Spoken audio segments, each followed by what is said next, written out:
नमस्कार दोस्तों, मैं सुनील अमृत यूजीसी नेट हिंदी माध्यम में आप सभी का स्वागत करता हूं।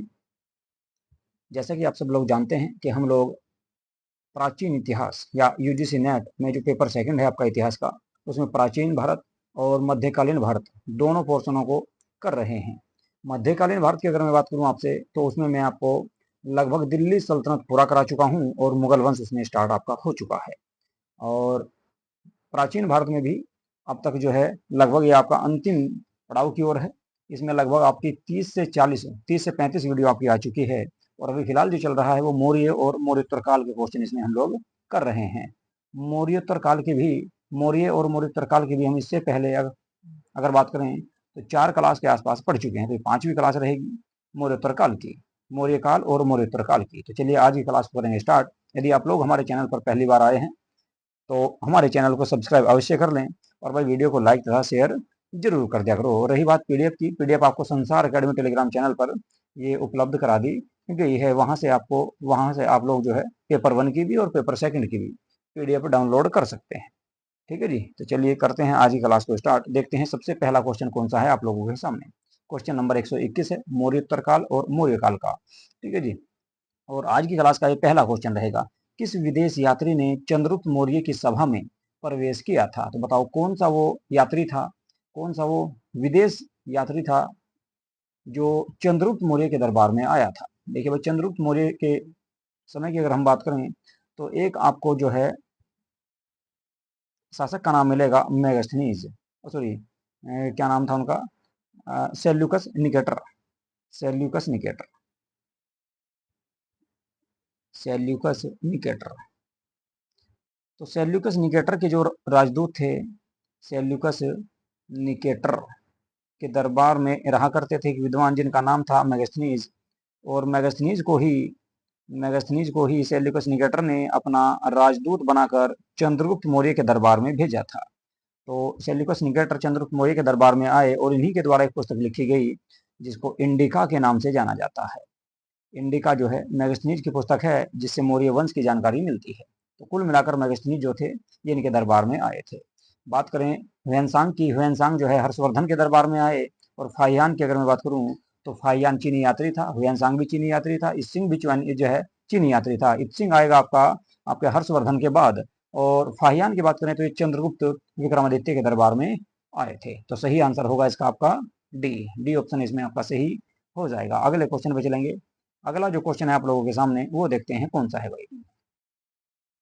आज का क्वेश्चन नंबर 2 है आप लोगों के सामने, मौर्य काल में भूमि कर की दर क्या थी? यानी कि कुल मिलाकर भूमि कर कितना लिया जाता था मौर्य काल में, ये आपको बताना है। मौर्य काल में जो आपका भूमि कर लिया जाता था वो कुल उपज का है भाई। कुल उपज जो होती थी खेत में आपके जितनी भी उपज होगी उसका 1/4 से 1/6 1/4 से 1/6 भाग तक कर के रूप में लिया जाता था।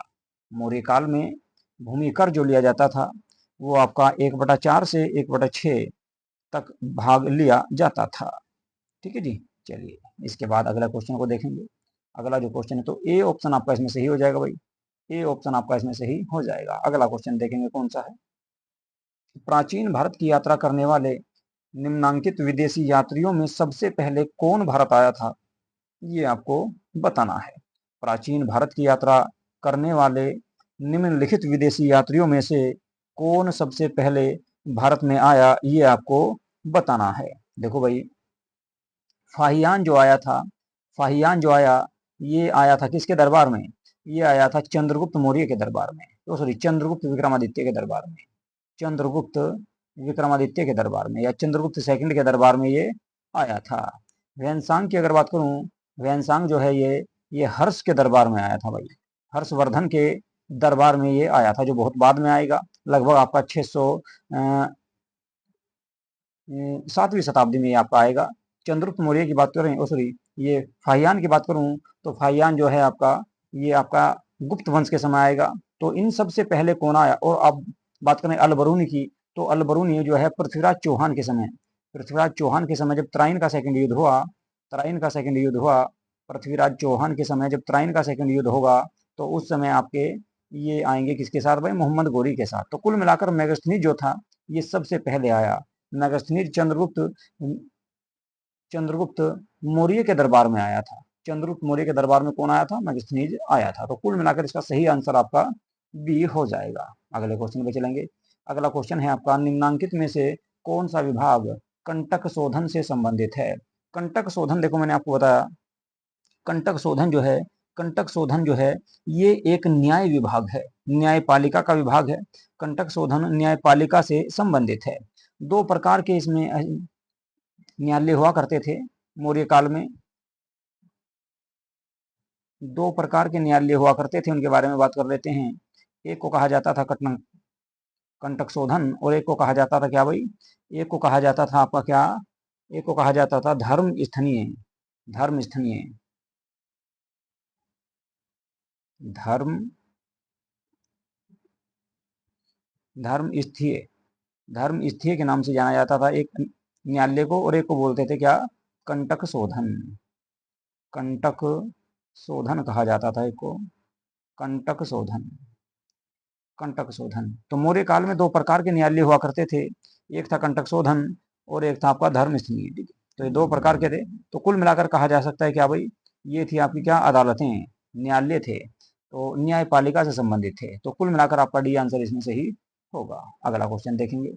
अगला जो क्वेश्चन है, अगला क्वेश्चन है, निम्नांकित में से, निम्नलिखित में से क्लासिकी लेखकों के काल कर्मानुसार में व्यवस्थित कीजिए। यानी कि जो निम्नलिखित क्लासिकी लेखक हैं उनके कालक्रम को उनको सजाना है कि सबसे पहले कौन आया उसके बाद कौन आया। ठीक है, देखिए भाई सबसे पहले अगर बात करें तो एरियन की, एरियन की अगर मैं बात करूं तो ये आपका 36 बीसी के आसपास है जी। 36 बीसी से 16 बीसी के आसपास जो है ये आपका भारत में रहा चंद्रगुप्त मौर्य के समय। इसके बाद स्ट्रैबो की अगर बात करें, स्ट्रैबो जो है, स्ट्रैबो जो आया था ये आपका 63 बीसी से 19 एडी के आसपास है, 19 एडी के आसपास है। 63 बीसी से, 63 बीसी से, एक मिनट भाई, 63 बीसी से ये रहा जी कब तक, 19 एडी के आसपास तक, 19 ईस्वी के आसपास तक ये भारत में रहा, भारत में रहा। इसके अलावा बात करें पिलनी की, तो पिलनी जो था आपका ये 23 एडी से, 23 एडी से यानी कि 23 ईस्वी से, और ये रहा आपका 79 एडी तक, 79 एडी तक। इसके बाद अगर बात करें टोलमी की, तो टोलमी जो है आपका ये मिस्र से आया था, ये 90 से लेकर 116 एडी के आसपास तक, 116 एडी के आसपास तक इसकी जानकारी प्राप्त होती है। तो देखो भाई सबसे पहले जो आएगा वो आएगा कौन, सबसे पहले आएगा एरियन, एरियन के बाद आएगा स्ट्रैबो, स्ट्रैबो के बाद आएगा पिलनी, और पिलनी के बाद आएगा आपका टोलमी, टोलमी। तो कुल मिलाकर बी ऑप्शन आपका इसमें सही हो जाएगा, बी आंसर इसमें सही होगा। अगले क्वेश्चन पे चलेंगे। अर्थशास्त्र के अनुसार, अर्थशास्त्र के अनुसार शासकीय कर्मचारियों के अधिकतम और न्यूनतम वेतन का अनुपात कितना था। यानी कि अर्थशास्त्र पुस्तक के अनुसार सबसे ज्यादा जो वेतन मिलता था वो किसको मिलता था, सबसे ज्यादा जो वेतन मिलता था, ठीक है, देखो भाई मौर्य काल में जो वेतन मिलता था वो पण में मिलता था, कितने में, पण में, उसको पण कहा जाता था, पण कहा जाता था। ठीक है, पण में जो है वेतन प्राप्त होता था। तो सबसे अधिक जो वेतन मिलता था वो 48,000 पण हुआ करता था, 48,000 पण सबसे अधिक जो है वेतन होता था, 48,000। बात करें सबसे न्यूनतम की, तो न्यूनतम होता था आपका 60 पण, 60 पण सबसे न्यूनतम वेतन मिलता था। तो कुल मिलाकर कहा जा सकता है 48:60, 48:60 पण के रूप में वेतन मिलता था। न्यूनतम आपका 60 पण हुआ करता था और अधिकतम 48,000 पण हुआ करता था, 48,000 पण हुआ करता था।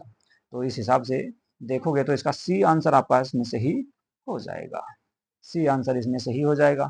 अगला क्वेश्चन देखेंगे, अगले क्वेश्चन पे चलते हैं। अगला जो क्वेश्चन है आप लोगों के सामने वो सूची वाला है भाई, मिलान करना है, सूची का मिलान करना है। बहुत बढ़िया क्वेश्चन है। ठीक है, सबसे पहले दिया गया है आपका कुपाध्यक्ष, एक तरफ अधिकारी दिए गए हैं, दूसरी तरफ उनका विभाग दिया गया है। तो कुपाध्यक्ष जो हुआ करता था, कुपाध्यक्ष मैंने पीछे भी बताया था आपको, वन संपदा से संबंधित हुआ करता था। तो कुल मिलाकर वन संपदा इसका सही हो जाएगा। सनिधाता, सनिधाता के बारे में आपको बताया था कि कोषाध्यक्ष हुआ करता था, ये मौर्य काल में कोषाध्यक्ष हुआ करता था। अर्थशास्त्र पुस्तक में इसका उल्लेख किया गया है। इसके अलावा पणाध्यक्ष की अगर मैं बात करूं तो ये व्यापार और वाणिज्य विभाग का प्रमुख हुआ करता था। व्यापार और वाणिज्य विभाग का प्रमुख कौन था? पणाध्यक्ष था। और पोतवाध्यक्ष था आपका भाई कौन सा? मापतोल विभाग का अध्यक्ष। मापतोल विभाग का अध्यक्ष हुआ करता था पोतवाध्यक्ष। तो मिलान कर लो भाई, देखो ए का हो जाएगा तीसरा, बी का हो जाएगा चौथा। ए का तीसरा और बी का चौथा इन दो में दिया गया है केवल। इसके अलावा तीसरे का दूसरा है तो तीसरे का दूसरा इसमें दिया गया है और डी का पहला। तो बी ऑप्शन आपका सही हो जाएगा। बी ऑप्शन इसमें आपका सही हो जाएगा। चलिए जी अगला क्वेश्चन देखेंगे। चंद्रगुप्त मौर्य की राजधानी क्या थी? आप सभी को पता होगा चंद्रगुप्त मौर्य की राजधानी पाटलिपुत्र थी। पाटलिपुत्र की अगर मैं बात करूं तो पाटलिपुत्र को वर्तमान में पटना के नाम से जाना जाता है। पटना के नाम से इसको जाना जाता है, जो बिहार की राजधानी है। और शेरशाह सूरी के द्वारा इसका नाम पटना रखा गया था। बात करें पटना शहर की तो पटना शहर को जो बसाया था एक आपके शासक थे, हर्यक वंश के शासक उदयन उदयन के द्वारा 3 नदियों के संगम पर सोन गंडक गंडक के अलावा एक और नदी थी भाई, कौन सी? गंगा। इन तीनों नदियों के संगम पर इस शहर की स्थापना की गई। पाटलिपुत्र शहर की स्थापना की गई थी। ठीक है जी, इतना तो आप जानते ही होंगे। और उदयन के द्वारा ही इसको अपनी राजधानी बनाया गया था। उदयन को ही इसको अपनी राजधानी बनाया गया था। तो बी ऑप्शन आपका सही रहेगा भाई, पाटलिपुत्र। क्वेश्चन नंबर 129 पर चलते हैं। आज का 9वां क्वेश्चन है, निम्नलिखित में से कौन सा अंचल चंद्रगुप्त मौर्य के साम्राज्य में शामिल नहीं था? चंद्रगुप्त मौर्य के साम्राज्य में कौन सा वो क्षेत्र था या कौन सा वो अंचल था जो शामिल नहीं था? अंचल मतलब कि राज्य या प्रांत उसको आप कह सकते हैं। देखो चंद्रगुप्त मौर्य ने अफगानिस्तान के क्षेत्र में भी कब्जा किया, बलूचिस्तान में भी कब्जा किया, बंगाल पे भी इसका अधिकार था, लेकिन तमिलनाडु के क्षेत्र पर चंद्रगुप्त मौर्य का अधिकार नहीं था। बात करते हैं इस समय मौर्य काल की, तो मौर्य काल में 5 प्रांत हुआ करते थे भाई। मौर्य काल में 5 प्रांत थे। उन 5 प्रांतों के बारे में मैं आप लोगों को बता रहा हूँ। सबसे पहले अगर बात करें तो सबसे पहले था आपका कौन सा? दक्षिणापथ की बात करेंगे। दक्षिणापथ की अगर बात करें, दक्षिणापथ इसकी राजधानी सुवर्णगिरी हुआ करती थी। सुवर्णगिरी इसकी राजधानी हुआ करती थी दक्षिणापथ की। ये आपका कर्नाटक के क्षेत्र में हुआ करता था भाई। कर्नाटक मैसूर के आसपास ये क्षेत्र आपका शामिल था। इसके बाद नंबर 2 की बात करें, दूसरे नंबर पर आप ले सकते हो उत्तरापथ की अगर बात करें तो उत्तरापथ का जो क्षेत्र था इसकी राजधानी हुआ करती थी तक्षशिला जो वर्तमान पाकिस्तान में है। तो तक्षशिला इसकी राजधानी हुआ करती थी। ये लो जी तक्षशिला। नंबर 3 पर अगर मैं आपको बताऊं, नंबर 3 पर अगर आपको बताया जाए तो अशोक ने एक क्षेत्र शामिल किया था कलिंग की राजधानी की अगर बात करें तो इसकी राजधानी आप सभी जानते होंगे तोसली थी भाई। कई बार एग्जाम में आई भी है। तोसली इसकी राजधानी हुआ करती थी। चौथे अगर प्रांत की मैं बात करूं तो चौथा प्रांत हुआ करता था आपका कौन सा? जिसको प्राची या प्रासी के नाम से जाना जाता था। प्रासी या इसको प्राची भी कहा गया है, इसको कहा गया है। और इसी की राजधानी हुआ करती थी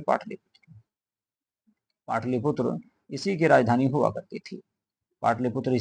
हुआ करती थी। बात करें नंबर 5 पर तो अंतिम जो इनका प्रांत था या राज्य था वो कौन सा था? वो था भाई आपका जी अवंती या अवंती राष्ट्र उसको कहा गया है। क्या कहा गया है? अवंती राष्ट्र उसको कहा गया है जी। चलो भाई उसकी भी राजधानी देख लो क्या थी? अवंती। तो अवंती की जो राजधानी हुआ करती थी, अवंती की राजधानी की अगर बात करोगे, अवंती राष्ट्र इसको कह सकते हैं। तो इसकी राजधानी हुआ करती थी भाई कौन सी? उज्जैनी इसकी राजधानी, जिसको वर्तमान में उज्जैन के नाम से जाना जाता है। तो ये इनकी राजधानी हुआ करती थी। तो ये 5 अंचल थे जिसमें तमिलनाडु शामिल नहीं था। तो तमिलनाडु इसमें बिल्कुल भी शामिल नहीं था भाई। ठीक है, चलिए जी अगला क्वेश्चन देखेंगे। अगला क्वेश्चन जो आप लोगों के सामने है, क्वेश्चन नंबर 130 की बात करेंगे और आज का ये 10वां क्वेश्चन रहेगा भाई। ठीक है, चलो जी मौर्य साम्राज्य के पतन का एक संभावित कारण क्या था? है जी, मौर्य साम्राज्य का पतन क्यों हुआ, क्या कारण था कि मौर्य साम्राज्य का पतन हो गया, ये आपको बताना है। देखने इसमें कौन कौन से आपके सही रहेंगे और कौन से गलत इसमें होगा भाई। अशोक द्वारा अहिंसा अपनाए जाने के कारण सैन्य शक्ति का ह्रास हो गया था। ये कथन बिल्कुल गलत है। सैन्य शक्ति बिल्कुल बरकरार थी, केवल अशोक ने अहिंसा का धर्म अपनाया था, ठीक है, लेकिन सैन्य शक्ति को बरकरार रखा गया था। दूसरा, बौद्ध धर्मावलंबी वणिक समुदाय इतना शक्तिशाली हो गया था कि इसने अपने सामने राज शक्ति को बोना बना दिया। ये बात भी बिल्कुल गलत थी। बौद्ध धर्म में ऐसा कुछ नहीं किया गया। विशाल सैन्य वाहिनी के रखरखाव में होने वाले खर्च, अधिकारियों को प्राप्त वेतन एवं जमीन बंदोबस्त में होने वाले अर्थ व्यय की वजह से मौर्य साम्राज्य की अर्थव्यवस्था डगमगा गई थी। ये बात बिल्कुल सही है, ये बात बिल्कुल सही है। मौर्य साम्राज्य के पतन के कई कारण थे, जिनमें से अयोग्य तथा निर्बल उत्तराधिकारी होना भी है। इसके अलावा राष्ट्रीय चेतना का अभाव है, प्रांतीय शासकों के अत्याचार भी कहे जा सकते हैं, आर्थिक तथा सांस्कृतिक असमानताएं, करों को भी कहा जा सकता है, ठीक है, करों की अधिकता कही जा सकती है, प्रशासन का अतिशय केंद्रीकृत भी कहा जा सकता है, और वह एक विशाल सेना थी जिनके अधिकारियों के लिए बहुत ज्यादा पैसा खर्च करना पड़ता था। तो कुल मिलाकर आपका सी ऑप्शन आपका इसमें सही रहेगा, सी ऑप्शन आपका इसमें सही हो जाएगा। अगले क्वेश्चन की बात करेंगे। अगला जो क्वेश्चन है, मेगास्थनीज से पूछा गया भाई, मेगास्थनीज कौन था? बताओ भाई, मेगास्थनीज कौन था? इसका आंसर तो आप आसानी से बता ही सकते हो। बताओ फटाफट कि मेगास्थनीज कौन था। मेगास्थनीज के बारे में आपको बताना है। मेगास्थनीज के बारे में बताओ भाई, मेगास्थनीज कौन था? है जी, मेगास्थनीज की अगर बात करें तो मेगास्थनीज एक राजदूत था। क्या था भाई? ना तो सेनापति था, ना ही कोई मंत्री था, ना स्वतंत्रता सेनानी। ये राजदूत था। किसका किसका राजदूत था? ये था भाई आपका हेलेना का जो पिता था, जिसे कहा गया क्या? जिसे कहा गया क्या? है जी, Seleucus Nicator. Seleucus Nicator. Seleucus Nicator कौन था? सेल्यूकस निकेटर चंद्रगुप्त मौर्य का ससुर था। सेल्यूकस निकेटर जो था, ये चंद्रगुप्त मौर्य का ससुर था भाई, ठीक है। तो इसका राजदूत हुआ करता था, ठीक है, इसका राजदूत था। अगले क्वेश्चन की बात करेंगे। अगले क्वेश्चन को देखते हैं। अगला जो क्वेश्चन आप लोगों के सामने है, यूनानी ग्रंथ में चंद्रगुप्त मौर्य को क्या कहा गया है? तो यूनानी जो ग्रंथ है, उन ग्रंथों में चंद्रगुप्त मौर्य को सेंड्रोकोटस कहकर संबोधित किया गया है। सेंड्रोकोटस कहकर संबोधित किया गया है। अमित्रघात की बात करें तो बिंदुसार को कहा गया है। अमित्रोचेटस भी आपका बिंदुसार को ही कहा गया है। तो कुल मिलाकर इसका सही आंसर होगा कौन सा भाई? सी ऑप्शन आपका इसमें सही हो जाएगा। सी ऑप्शन सही हो जाएगा। यूनानी लेखकों में बात करें स्ट्रैबो की, प्लूटार्क की, जस्टिन की, तो इन सभी ने चंद्रगुप्त मौर्य के नाम को जो संबोधित करते हुए कहा है, उन्हें आपका सेंड्रोकोटस कहा है। सेंड्रोकोटस कहा है। और एक ब्रिटिश इतिहासकार हैं सर विलियम्स जोन्स ने भी चंद्रगुप्त मौर्य की पहचान सेंड्रोकोटस के नाम से ही की है जी। क्या नाम है भाई? William Jones. विलियम जोन्स जो थे, विलियम जोन्स, विलियम जोन्स एक विलियम जोन्स की अगर मैं बात करूं तो ये एक अंग्रेज इतिहासकार थे, और इन्होंने भी चंद्रगुप्त मौर्य को सेंड्रोकोटस कहकर संबोधित किया है। चंद्रगुप्त मौर्य की पहचान इन्होंने सेंड्रोकोटस नाम के शासक से की है। चंद्रगुप्त मौर्य की पहचान इन्होंने सेंड्रोकोटस नाम के शासक से की है। ठीक है जी, चलिए अगला क्वेश्चन देखेंगे। अगले क्वेश्चन की अगर मैं बात करूं, क्वेश्चन नंबर 133। चंद्रगुप्त मौर्य अपने जीवन के अंतिम वर्षों में एक जैन साधु के साथ दक्षिण भारत चला गया था। उस साधु या जैन मुनि का नाम क्या था? आप सभी जानते हैं, उस जैन मुनि का नाम था भद्रबाहु। भद्रबाहु। भद्रबाहु के अनुयायी थे कौन? चंद्रगुप्त मौर्य। और ये आपके इसके साथ चले गए थे कहां पर भाई? 298 बीसी की बात है। 298 बीसी की बात है। बंगाल के क्षेत्र में या बिहार के क्षेत्र में, पाटलिपुत्र के क्षेत्र में, या मौर्य साम्राज्य में कहा जा सकता है। 12 वर्षों का काल पड़ा। 12 वर्षों का काल पड़ा। और इसी समय आपकी जैन धर्म की पहली बैठक हुई, जिसकी अध्यक्षता भद्रबाहु के द्वारा की गई। और भद्रबाहु अपने अनुयायियों के साथ आपके बिहार के क्षेत्र को छोड़कर या मगध के क्षेत्र को छोड़कर दक्षिण भारत चले गए। दक्षिण भारत में कहां पर गए थे? ये आप सभी को पता होगा कि आपका एक मैसूर में एक क्षेत्र पड़ता है।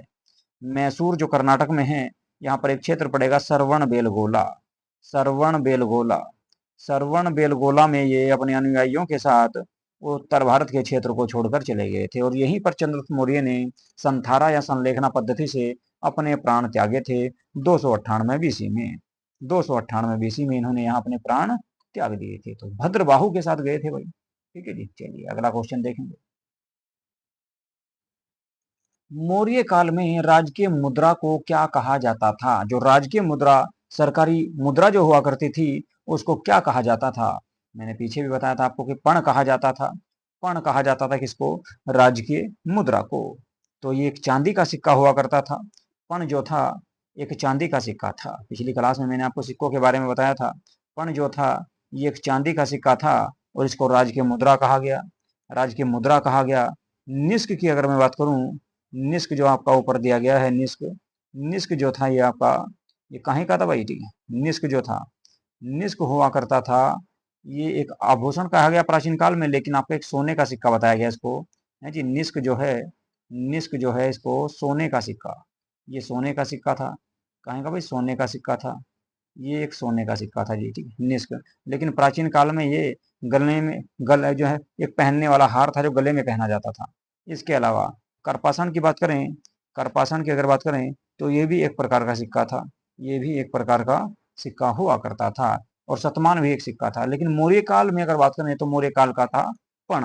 पण के अलावा मौर्य काल में एक मासक नाम का सिक्का भी आपको देखने को मिलेगा। मासक, ये भी चांदी का सिक्का हुआ करता था। इसके अलावा बात करें मासक, ओ सॉरी, ये चांदी का नहीं था भाई, ये तांबे का सिक्का था। ये तांबे का सिक्का था। तांबे का सिक्का था ये आपका। ठीक है जी, किसमें? मौर्य काल में। मौर्य काल में, ठीक है। तो कौटिल्य के अनुसार दो प्रमुख सिक्के थे। एक था आपका पण, ये चांदी का। दूसरा था मासक, ये आपका तांबे का। इसके अलावा और भी अनेक प्रकार के सिक्के थे, लेकिन सबसे ज्यादा इनकी जानकारी प्राप्त होती है। ठीक है, बात करें आपके पण की, तो पण जो है ये आपका कितना हुआ करता था? पण की अगर मैं बात करूं तो पण जो है 3/4, 3/4 तोले का हुआ करता था। 3/4 तोले का इसका वजन हुआ करता था। 3/4 तोले का इसका वजन हुआ करता था। किसका भाई? पण का। ठीक है जी, ये एक आधिकारिक सिक्का था मौर्य काल का। अगले क्वेश्चन की बात करेंगे। अगला जो क्वेश्चन है, क्वेश्चन नंबर 135। किस ग्रंथ में चंद्रगुप्त मौर्य के लिए वर्सल शब्द का प्रयोग किया गया है? कौन सी वो पुस्तक है जिसमें चंद्रगुप्त मौर्य के लिए वर्सल, वर्सल शब्द का, वर्सल का मतलब होता है निम्न कुल का। वर्सल का मतलब है भाई निम्न कुल। इसका मतलब है निम्न कुल। निम्न मतलब के शूद्र, निम्न कुल का प्रयोग है इसके लिए। निम्न कुल का बताया गया है आपको वर्षण किसमें? मुद्रा राक्षस में। मुद्रा राक्षस जो आपकी किसकी पुस्तक है भाई? विशाख दत्त की जो पुस्तक है, विशाख दत्त की जो पुस्तक है मुद्रा राक्षस, विशाख दत्त, विशाख दत्त की जो पुस्तक है मुद्रा राक्षस, उसमें इनको निम्न कुल का बताया गया है। यानी कि कुल मिलाकर कह सकते हैं कि शूद्र बताया गया है। शूद्र इसमें बताया गया है, यह वर्सल बताया गया है। अगले क्वेश्चन पे चलेंगे। अगला क्वेश्चन देखते हैं भाई, आज का क्वेश्चन नंबर 16। निम्नांकित में से या निम्नलिखित में से कौन चंद्रगुप्त मौर्य के शासनकाल में सौराष्ट्र का प्रांतीय गवर्नर था? सौराष्ट्र यानी कि सौराष्ट्र के कह सकते हैं कि उनसे कोई गुजरात के क्षेत्र में उसी समय जो है आपका सुदर्शन झील का निर्माण करवाया गया था। उसी समय सुदर्शन झील का निर्माण भी करवाया गया था। तो बताओ भाई कौन सा वो शासक था जो काठियावाड़, काठियावाड़ के क्षेत्र का राज्यपाल हुआ करता था? काठियावाड़ का राज्यपाल हुआ करता था पुष्यगुप्त। पुष्यगुप्त। सौराष्ट्र को काठियावाड़ के नाम से भी जाना जाता है। काठियावाड़, काठियावाड़ ये गुजरात में क्षेत्र पड़ता है भाई। और इसी के द्वारा, पुष्यगुप्त के द्वारा ही, मैं अगर बात करूं, पुष्यगुप्त के द्वारा ही एक झील का निर्माण करवाया गया जो बहुत ज्यादा फेमस है। उसके बारे में थोड़ा सा देख लेते हैं। सुदर्शन झील का नाम आप लोगों ने सुना होगा। सुदर्शन झील, सुदर्शन झील के जो निर्माण करवाया गया, सुदर्शन झील का जो निर्माण करवाया गया कहाँ पर? गिरनार पर्वत पर। गिरनार पर्वत पर। गिरनार पर्वत सौराष्ट्र के क्षेत्र में है, गुजरात में। तो ये आपका राज्यपाल था आपका कहाँ का? सौराष्ट्र का, जिसका नाम था पुष्यगुप्त। पुष्यगुप्त के द्वारा ही इस झील का निर्माण करवाया गया था भाई। तो सही आंसर हो जाएगा आपका बी। राधागुप्त की बात करें तो ये चाणक्य का शिष्य था। चाणक्य का शिष्य था। और बिंदुसार की अगर मैं बात करूं तो ये चंद्रगुप्त मौर्य का पुत्र था। अगले क्वेश्चन को देखेंगे। अगला जो क्वेश्चन है आप लोगों के सामने वो देखते हैं जी। निम्नलिखित में से कौन सा कथन सही नहीं है? यानी कि गलत कथन बताना है। गलत कथन कौन सा था? गलत कथन कौन सा था ये आपको बताना है। बताओ तो फटाफट। निम्नलिखित में से गलत कथन कौन सा होगा भाई? देखो जी, सबसे पहले दिया गया अशोक ने कलिंग के युद्ध के पश्चात युद्ध का त्याग कर दिया था, बिल्कुल बात सही है। चंद्रगुप्त मौर्य ने खारवेल को पराजित किया, बिल्कुल बात गलत है, उसके समय था ही नहीं है जी। चंद्रगुप्त मौर्य के समय खारवेल नहीं था, खारवेल बाद में शासक बना है जी, बाद में शासक बना। ये चेदी वंश का शासक था, और ये चेदी वंश का शासक था, और ये शासक बना था कहाँ का भाई, आपका कलिंग का। ये कलिंग का शासक हुआ करता था, तो इसके साथ इसका युद्ध नहीं हुआ है जी, ये तो बहुत बाद में शासक आया। चलिए जी, तो यही क्वेश्चन आपका गलत हो जाएगा, ऑप्शन गलत हो जाएगा। बिंदुसार ने अशोक से पहले राज्य किया, बिंदुसार ने अशोक से पहले राज्य किया ही था, क्योंकि अशोक का पिता था। इसके बाद वृहद अंतिम मौर्य सम्राट शासक था, ये बात भी बिल्कुल सही है। तो बी ऑप्शन आपका इसमें गलत रहेगा भाई, बी ऑप्शन आपका इसमें गलत हो जाएगा। अगला क्वेश्चन देखेंगे, क्वेश्चन नंबर है आपका 138 और आज का 18वां क्वेश्चन है भाई ये। देखिए, कौन मेगास्थनीज के द्वारा वर्णित मौर्य समाज के 7 वर्गों में सम्मिलित नहीं थे? बताओ भाई, ये बताना आपको कि आपका जो है क्वेश्चन है, कौन मेगास्थनीज द्वारा वर्णित, यानी कि मेगास्थनीज ने जिनका वर्णन किया है उनमें से कौन सा समाज मौर्य समाज के 7 वर्णों में कौन शामिल नहीं था? देखो भाई, जो है मेगास्थनीज की पुस्तक है इंडिका, मैगस्थनीज की पुस्तक है कौन सी, इंडिका। और इंडिका में 7 प्रकार के लोगों का वर्णन किया गया है, या 7 वर्गों में विभाजित किया है इसने समाज को 7 वर्गों में विभाजित किया है। समाज को कितने भाग में बांटा, 7 भाग में। तो 7 भागों में बांटा, कौन कौन सा? सबसे पहले इन्होंने जिक्र किया है भाई किसका, कि आपका दार्शनिक का। दार्शनिक, दार्शनिक हुआ करते थे, तो समाज का एक वर्ग था जिसको दार्शनिक कहा गया, पढ़े लिखे लोग। दूसरे की अगर मैं बात करूं, इन्होंने बताया क्या, दूसरा इन्होंने बता दिया कृषक, यानी कि किसान वर्ग बता दिया भाई, कृषक वर्ग बता दिया, कृषक वर्ग बता दिया। तीसरा वर्ग में इन्होंने जो बताया, वो बताया भाई युद्ध करने वाले, यानी कि योद्धा कह लो या सैनिक कह लो, योद्धा कह सकते हैं, या फिर उनको सैनिक भी कहा जा सकता है। एक सैनिक वर्ग बताया इन्होंने भाई, सैनिक वर्ग हुआ करता था। इसके अलावा नंबर 4 पर इन्होंने बताया क्या, पशुपालक, पशुपालक, पशुपालक, पशुपालक मतलब के किसान भी कहे जा सकते हैं भाई, ठीक है, कृषक भी इसको कहा जा सकता है, पशुपालक को, ठीक है। एक ये बता दिया भाई इन्होंने। इसके अलावा और क्या बताया जी इन्होंने, इसके अलावा इन्होंने बताया भाई एक कारीगर, नंबर 5 पर इन्होंने बता दिया कारीगर, कारीगर बताया जी, कारीगर हुआ करते थे भाई, ठीक है। चलो जी, कारीगर लिख लो भाई, कारीगर, तो कारीगर का जिक्र किया है इन्होंने। इसके अलावा, कारीगर के अलावा अगर बात करें, कारीगर को इन्होंने शिल्पकार भी कहा भाई, ठीक है, शिल्पकार या कारीगर, ठीक है। एक निरीक्षक के बारे में जिक्र किया इन्होंने, निरीक्षक, निरीक्षक, निरीक्षक के बारे में भी इन्होंने जिक्र किया है जी, निरीक्षक के बारे में जिक्र कर दिया। इसके अलावा एक इन्होंने बताया क्या भाई, मंत्री, नंबर 7 पर कहा कि एक मंत्री वर्ग हुआ करता था। कौन हुआ करता था, मंत्री वर्ग हुआ करता था। इस पुस्तक में इन सब का जानकारी है। तो देखो भाई, शिल्पकार, योद्धा भी थे, कृषक भी थे, शिल्पकार भी थे। दास का उल्लेख नहीं किया, दास का उल्लेख इनके द्वारा नहीं किया गया है, ठीक है भाई। चलो जी, अगले क्वेश्चन पे चलेंगे। अगला क्वेश्चन देखते हैं कौन सा। वह यूनानी शासक जिसको चंद्रगुप्त मौर्य ने पराजित किया, कहां से शासन कर रहा था? बताओ भाई, कहां से शासन कर रहा था? चंद्रगुप्त मौर्य ने किसको पराजित किया था? चंद्रगुप्त मौर्य ने, आप सभी को पता है, सीरिया का एक शासक था, Seleucus Nicator, Seleucus Nicator, Seleucus Nicator को इसने पराजित किया, सेल्यूकस निकेटर को इसने पराजित किया। किसको? चंद्रगुप्त मौर्य ने। तो सीरिया से शासक कर रहा था, ये सीरिया से शासक कर रहा था, और इसी ने चंद्रगुप्त मौर्य के दरबार में एक राजदूत भेजा था, जिसका नाम था क्या भाई, मेगास्थनीज, मेगास्थनीज। अगले क्वेश्चन पे चलेंगे। अगला क्वेश्चन है, निम्नलिखित में से किसने आश्रित पत्नी एवं बच्चों की समुचित व्यवस्था किए बिना भिक्षु बनने वाले व्यक्ति के लिए दंड का विधान किया था? कौन सा वो शासक था जिसने कहा कि अगर आपको भिक्षुक बनना है तो अपनी पत्नी और अपने बच्चों के लिए समुचित व्यवस्था करनी होगी, ताकि वे अपना जीवन यापन कर सकें, ताकि वे अपना जीवन यापन कर सके। तो ऐसे विधान को कहा किसने भाई, कौटिल्य के द्वारा इसका विधान किया गया था, कौटिल्य के द्वारा इसका प्रावधान किया गया। अर्थशास्त्र पुस्तक में इस बात की जानकारी मिलती है कि बौद्धों के प्रति बहुत कम सम्मान प्रदर्शित किया गया, किसमें भाई, अर्थशास्त्र में। और इन्होंने कहा कि जो व्यक्ति बौद्ध धर्म या भिक्षु बनना चाहता है या संन्यास ग्रहण करना चाहता है, उसे अपने परिवार का पालन पोषण करना होगा। अगर वो पालन पोषण करने किए बिना ही बौद्ध धर्म स्वीकार करेगा तो उसको दंड दिया जाएगा, ऐसा कौटिल्य के अर्थशास्त्र में उल्लेख मिलता है। अगले क्वेश्चन पे चलेंगे, क्वेश्चन नंबर 41 या 141, और आज का ये 21वां क्वेश्चन रहेगा। निम्नलिखित में से किस राजवंश के शासक सीरिया जैसे पश्चिम में दूर के देशों के साथ राजनीय संबंध रखते थे? तो मौर्य वंश के शासक रखते थे भाई। मौर्य वंश के शासक जो है ये सीरिया जैसे क्षेत्रों के साथ भी अपने संबंध रखते थे, क्योंकि सीरिया से ही राजदूत आया था किसके दरबार में? बिंदुसार के दरबार में। और सीरिया के शासक को पराजित किसने किया था? चंद्रगुप्त मौर्य ने। अगला क्वेश्चन, निम्नलिखित में से किसने यह कहा कि चंद्रगुप्त मौर्य ने 6 लाख सैनिकों की सहायता से संपूर्ण भारत पर आक्रमण और अधिकार किया?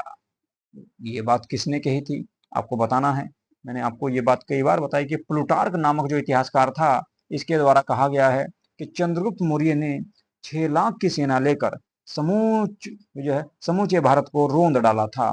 मगध की सीमा सिंधु नदी के पार तक इसने पहुंचाई थी। ठीक है, तो प्लूटार्क नामक विद्वान ने इस बात की पुष्टि की है। अगला क्वेश्चन देखेंगे। अगला क्वेश्चन है, श्रवण बेलगोला स्थित है? तो श्रवण बेलगोला मैंने आपको बताया, श्रवण बेलगोला जो है कर्नाटक के मैसूर में श्रवण बेलगोला स्थित है।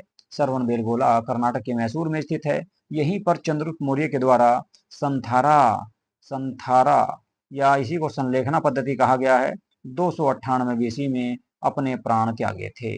298 बीसी में अपने प्राण त्यागे थे। कहां पर भाई? चंद्रगिरी पर्वत पर। चंद्रगिरी पर्वत पर अपने प्राण चंद्रगुप्त मौर्य के द्वारा त्यागे गए थे।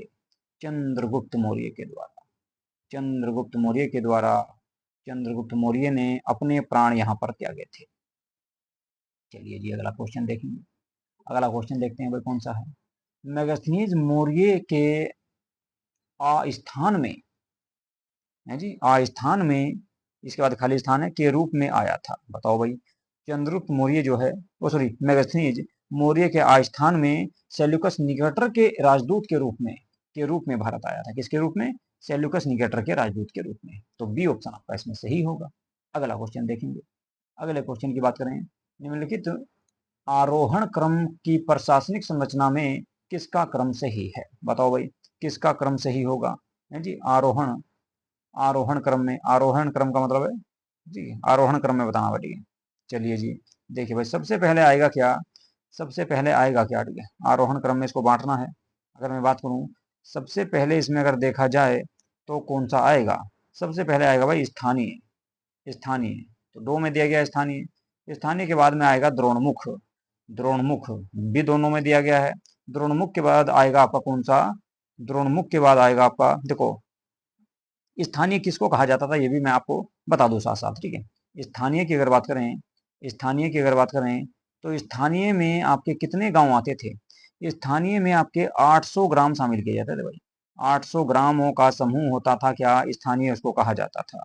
इसके बाद द्रोण की अगर मैं बात करूं, द्रोणमुख की बात करूं, द्रोणमुख तो द्रोणमुख में जो गांव आते थे, द्रोणमुख में मात्र, ठीक है जी, द्रोणमुख में मात्र आपके 400 गांव का समूह होता था। द्रोणमुख जो था ये मात्र 400 गांव का, 400 ग्राम या 400 गांव, ग्राम यानी कि गांव भाई, ठीक है, कभी ग्राम सोचो नापने वाला, ठीक है, 400 गांव का समूह हुआ करता था।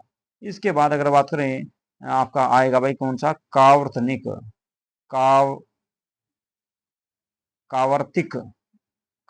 आएगा भाई, कावर्तिक। तो कावर्तिक की बात कर लेते हैं, कावर्तिक की बात करेंगे। कावर्तिक की अगर मैं बात करूं तो कावर्तिक में कितने गांव आते थे? कावर्तिक में गांव आते थे केवल 200। तो ये 200 गांव का समूह था, 200 गांव का समूह हुआ करता था। इसके बाद दिया गया है संग्रहण। संग्रहण जो था संग्रहण में मात्र 100 गांव आया करते थे। कितने भाई? 100 गांव आया करते थे। ठीक है जी, 100 गांव आया करते थे। तो इसका जो सही आंसर होगा आपका वो हो जाएगा भाई कौन सा? आपका सी ऑप्शन इसमें सही बैठेगा। सी ऑप्शन क्वेश्चन के अनुसार आपका सही रहेगा। अगला क्वेश्चन है, रूप दर्शक शब्दावली निम्नलिखित में से किससे संबंधित है? रूप दर्शक शब्दावली जो है वो किससे संबंधित है, ये आपको बताना है। रूप दर्शक जो हुआ करता था ये एक मुद्रा इंस्पेक्टर हुआ करता था भाई। मुद्रा इंस्पेक्टर कहते थे इसको, मौर्य काल में मुद्रा इंस्पेक्टर हुआ करता था। कौटिल्य के अर्थशास्त्र में इसका उल्लेख किया गया है। रूप दर्शक एक अधिकारी के बारे में उल्लेख किया गया है जो आपका सिक्कों का, ठीक है, मौर्य काल में चांदी और तांबे के जो सिक्के बनते थे, सोने चांदी और तांबे के जो सिक्के थे, तो उनका निरीक्षण किया करता था, ये उनकी जांच किया करता था, जिसको मुद्रा इंस्पेक्टर कहा गया। ठीक है जी, ये हुआ था करता भाई, रूप दर्शक इसको कहा गया है। तो रूप दर्शक के नाम से इसको जाना जाता था। चलिए जी, अगला क्वेश्चन देखेंगे। अगला क्वेश्चन है आपका सूची वाला है, बहुत बढ़िया मिलान करने वाला है। तो एक तरफ सूची दी गई और एक तरफ उनके एक तरफ विभाग दिया गया है और एक तरफ विभाग के अध्यक्ष दिए गए हैं। अभी इससे पहले मैंने आपको बताया था, एक तो बताया था आपको कुपाध्यक्ष, इसके अलावा पणाध्यक्ष और पोताध्यक्ष। इन तीनों के बारे में पीछे ही हम जिक्र कर चुके थे, है जी, इन तीनों के बारे में पहले भी जिक्र कर चुके हैं। तो देखो इसका सही आंसर क्या होगा भाई, ठीक है। देखिए जी, सबसे पहले अकड़ा अध्यक्ष दिया गया है। अकड़ा अध्यक्ष जो है, देखो मैंने आपको बताया था कि अकड़ा अध्यक्ष जो है ये रहेगा आपका खनिज विभाग का प्रमुख, खनिज विभाग का प्रमुख। अकड़ा अध्यक्ष जो होगा ये खनिज विभाग का प्रमुख होगा। इसके बाद कुप्य अध्यक्ष की अगर बात करें तो ये आपका वन विभाग का प्रमुख होगा, वन विभाग का प्रमुख होगा, वन संपदा का अध्यक्ष होगा। ठीक है, बिल्कुल सही है बी इसका ही, बी तो बी के सामने ही है। और अगर बात करें ए की तो ए आ जाएगा 3 के सामने, ए आ जाएगा 3 के सामने। इसके अलावा बात करें पणाध्यक्ष की, पणाध्यक्ष, पण मतलब कि पैसा, वाणिज्य, ठीक है, तो ये आ जाएगा वणाध्यक्ष। ठीक है, ये आ जाएगा जी सी का पहला हो जाएगा। और पोताध्यक्ष मापतोल का हुआ ही करता था, तो इसके सामने डी के सामने डी आ जाएगा। ठीक है, तो कुल मिलाकर बात करें अगर इसकी, तो ए का बह जाएगा तीसरा भाई, ए का तीसरा है, बी का दूसरा है, सी का पहला, ए का तीसरा, बी का दूसरा, सी का पहला और डी का चौथा। तो डी ऑप्शन आपका इसमें सही होगा, डी ऑप्शन इसमें आपका सही हो जाएगा। अगला क्वेश्चन है भाई, अर्थशास्त्र से संबंधित है। कौटिल्य के अर्थशास्त्र के अनुसार स्थानीय एक प्रशासनिक इकाई थी। अभी बताया था मैंने आपको, स्थानीय जो था वो कितने गांव का समूह हुआ करता था, स्थानीय कितने गांव का समूह हुआ करता था। स्थानीय आप लोगों को मैंने बताया कि ये 800 ग्रामों का समूह हुआ करता था। 800 ग्रामों का, कहाँ भाई, 8 ग्राम नहीं, 8 गांव नहीं, 800 गांव का समूह होता था। ये 800 गांव का समूह हुआ करता था। देखो पीछे मैंने आपको बताया कि 800 गांव का समूह ये हुआ करता था। स्थानीय जो होता था 800 गांव का समूह था, द्रोणमुख 400 गांव का और कावर्तनिक 200 गांव का और संग्रहण होता था आपका 100 गांव का। तो कुल मिलाकर 800 गांव का ये समूह हुआ करता था। तो सही आंसर हो जाएगा भाई आपका डी, डी ऑप्शन इसमें आपका सही हो जाएगा। इसकी चर्चा पीछे कर चुके हैं। अगला क्वेश्चन देखेंगे, आज का सेकंड लास्ट क्वेश्चन है। मौर्य प्रशासन में रिपोर्टरों को क्या कहा जाता था? जो सूचना दिया करते थे, जो संदेश वाहक हुआ करते थे, उनको क्या कहा जाता था, है जी, क्या कहा जाता था? तो प्रतिवेदक उनको कहते थे भाई। ठीक है, सूचना देने वाले को प्रतिवेदक कहा जाता था मौर्य काल में। क्या बोलते थे? प्रतिवेदक कहा जाता था, प्रतिवेदक। तो इसका सही आंसर होगा आपका प्रतिवेदक के नाम से उसको जाना जाता था। रिपोर्टरों को प्रतिवेदक के नाम से जाना जाता था। ठीक है जी, चलिए इसके बाद अगला क्वेश्चन देखेंगे। अगले क्वेश्चन की बात करते हैं, आज का आखिरी क्वेश्चन है भाई। आज का आखिरी क्वेश्चन है, मेगास्थनीज के लेखन में उल्लिखित एग्रोनोमोई कौन थे? बताओ भाई, एग्रोनोमोई कौन थे? एग्रोनोमोई किसको कहा गया है? एग्रोनोमोई की अगर मैं बात करूं तो एग्रोनोमोई हुआ करते थे भाई आपके विषयपति, विषयपति, विषयपति हुआ करते थे, विषयपति हुआ करते थे। विषयपति, अर्थशास्त्र में इसको विषयपति कहा गया है। और विषय कहा जाता था किसको भाई? एक मिनट, विषय कहा जाता था किसको भाई? तो विषय कहा जाता था भाई जिले को, विषय कहा जाता था जिले को, जिला हुआ करता था। तो जिले का अधिकारी, जिले का जो अधिकारी हुआ करता था उसको विषयपति या एग्रोनोमोई कहा गया है। ठीक है, और ये सड़क निर्माण का प्रमुख अधिकारी भी हुआ करता था। किसका भाई? सड़क निर्माण का। तो ये सड़क निर्माण का भी प्रमुख अधिकारी होता था, सड़क निर्माण का भी प्रमुख अधिकारी हुआ करता था। जिलाधिकारी के साथ साथ ये सड़क निर्माण का भी प्रमुख अधिकारी हुआ करता था। ठीक है जी, प्रमुख हुआ करता था। तो ये थे भाई आज के आपके 50 क्वेश्चन। आप लोगों को आज की क्लास कैसी लगी इसके बारे में जरूर बताएं। यदि आप लोगों ने हमारा चैनल सब्सक्राइब नहीं किया है तो प्लीज़ हमारे यूट्यूब चैनल को सब्सक्राइब अवश्य कर लें और वीडियो को लाइक तथा शेयर जरूर कर दिया करो भाई। ठीक है जी, रही बात पीडीएफ की, पीडीएफ आपको प्राप्त होगी कहाँ से? संसार अकेडमी टेलीग्राम चैनल से आप लोगों को पीडीएफ प्राप्त हो जाएगी, वहां से आप पीडीएफ प्राप्त कर सकते हैं। तो चलिए यहीं पे करेंगे आज की क्लास को समाप्त। नमस्कार।